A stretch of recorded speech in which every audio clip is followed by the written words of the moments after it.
Hello guys, welcome back to my channel.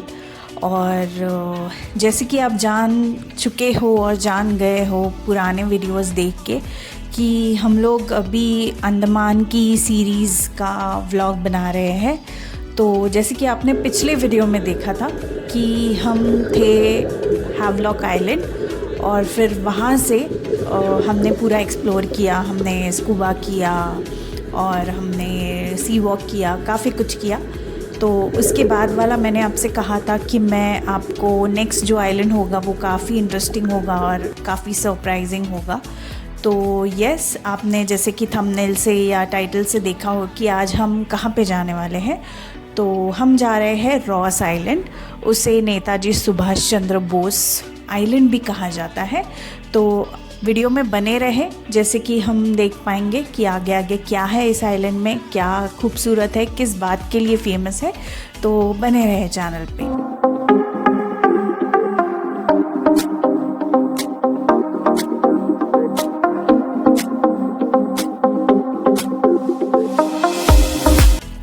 तो yes, हम लोग हैवलॉक आइलैंड से फिर से पोर्ट ब्लेयर आ चुके थे बिकॉज़ हमारा रिटर्न का फ़्लाइट था और एक ही इंटरनेशनल एयरपोर्ट है पोर्ट ब्लेयर में।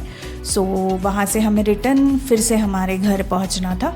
तो हमारा एंड वाला जो प्लान था तो वो था रॉस आइलैंड। जो हम फिर से रिटर्न आए थे तो हम लोगों ने वो ही होम स्टे पे हमारा जो सामान था आधा वहीं पे रखा था और फिर हम फिर से अराउंड 2 o'clock हम लोग पहुँच गए थे। हमने फ्रेशन अप किया, फिर हम निकल गए रॉस आइलैंड के लिए। तो रॉस आइलैंड वहाँ से लगभग कुछ 20 मिनट्स का बोट है। अबरदीन जेटी से आपको वहाँ पे डायरेक्टली जेटी मिल जाएगा और आप पहुँच जाओगे। जिस दिन हम गए थे उस दिन हाई टाइड था और बोट काफ़ी हिल रहा था, तो वो भी एक यूनिक एक्सपीरियंस था। हमें पता नहीं था कि हम जा पाएंगे या नहीं बिकॉज़ प्लान कैंसिल भी हो सकता था। तो नेचर का कुछ भरोसा नहीं है कैसे हो सकता है, लेकिन फाइनली हम रॉस आइलैंड पहुँच ही गए।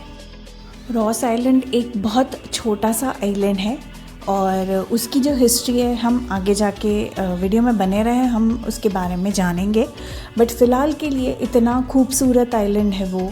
और आपको यहाँ पे हर तरफ डियर्स, पीकॉक्स, खरगोश या डिफरेंट टाइप के जो बर्ड्स हैं वो देखने मिलेंगे। और ऐसे ही नॉर्मली घूमते हुए डियर्स तो इतने सारे हैं कि आप उनके साथ घूम सकते हो और they are very human friendly, आप पे अटैक नहीं करेंगे।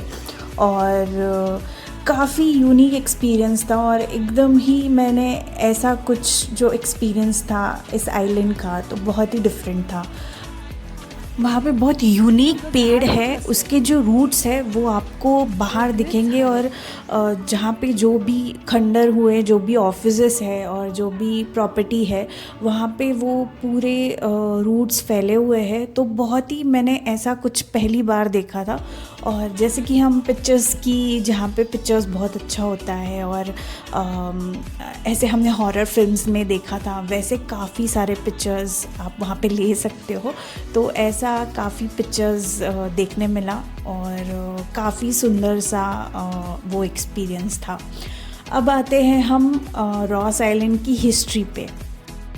रॉस आइलैंड की जो हिस्ट्री है वो 1858 में शुरू हुई थी और इस एरिया को ब्रिटिश हेडक्वार्टर्स बनाया गया था।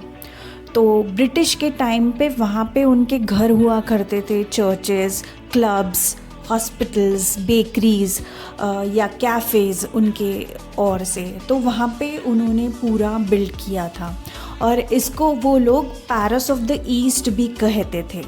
तो वो बिल्कुल ही ये आइलैंड यूरोप जैसा लगता था और उनका वो मेन हेडक्वार्टर्स था। लेकिन बात होती है 1941 में, जहाँ पे बड़ा अर्थक्वेक होता है और ये पूरा आइलैंड हिल जाता है। और फिर धीरे धीरे यहाँ पे जो भी ब्रिटिशर्स थे वो फिर से चले जाते हैं इस आइलैंड छोड़ के और ये पूरा एरिया फिर खंडर हो जाता है और ये जो बंगले हैं वो वैसे ही छोड़ के फिर चले जाते हैं। जैसे कि आप देख पाओगे अभी ये पूरा खंडर हो चुका है और जंगल में जो भी मैंने आपको बताया रूट्स जो फैले हुए हैं तो वो वैसे ही पड़े हुए हैं, तो ये खंडर ही है।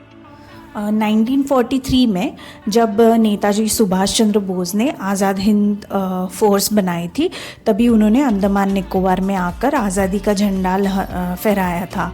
उनकी यह यात्रा स्वतंत्र भारत संग्राम का एक ऐतिहासिक क्षण था।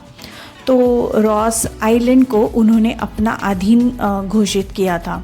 तो इसी के कारण 2018 में भारत सरकार ने इसका नाम बदलकर नेताजी सुभाष चंद्र बोस आइलैंड या नेताजी सुभाष चंद्र बोस द्वीप भी इसे कहा जाता है, उनका नाम ही चेंज कर दिया था ताकि उनका योगदान और उनका महत्व हमेशा रहे। तो आप जब भी ये आइलैंड जाओगे तो वहाँ पे बंकर्स है और वहाँ पे जो फ्लैग है उनका और जो एरिया है वो आप बिल्कुल मिस ना करें, वो जाके आप बिल्कुल देखें और आपको काफ़ी अच्छा लगेगा और काफ़ी यूनिक सा आइलैंड है। तो आप जब भी अंडमान जाओगे तो रॉस आइलैंड को बिल्कुल भी मिस मत करिए। आपको आइलैंड घूमने में लगभग 2 से 3 घंटा लगेगा। स्पेशली आप पे है, अगर आपको ज़्यादा रुकना है तो आप रुक सकते हो, लेकिन ऑन एन एवरेज अगर पकड़े जाए तो 2 से 3 घंटे काफ़ी हो जाते हैं। तो हम घूम के हम फिर से पोर्ट ब्लेयर आ चुके थे। हमने थोड़ा सा रिटर्न शॉपिंग किया, वहाँ पे एक गार्डन था, गार्डन को विज़िट किया और फिर हम लोग फिर से होम स्टे पे आ गए बिकॉज़ नेक्स्ट डे हमारा रिटर्न का फ़्लाइट था और फिर नेक्स्ट डे हम रिटर्न फ़्लाइट करके हम हमारे घर पहुंच गए। तो ये था हमारा 1 वीक का अंडमान का प्लान। सो काफ़ी मज़ा आया और नेक्स्ट जो वीडियो होगा वो पूरा आइटरनरी और बजट के इससे होगा। तो फिर बने रहे मेरे चैनल पे और लाइक शेयर और सब्सक्राइब करना ना भूले। नेक्स्ट वीडियो के लिए वेट करें, तब तक के लिए thank you so much for watching. Take care, bye bye.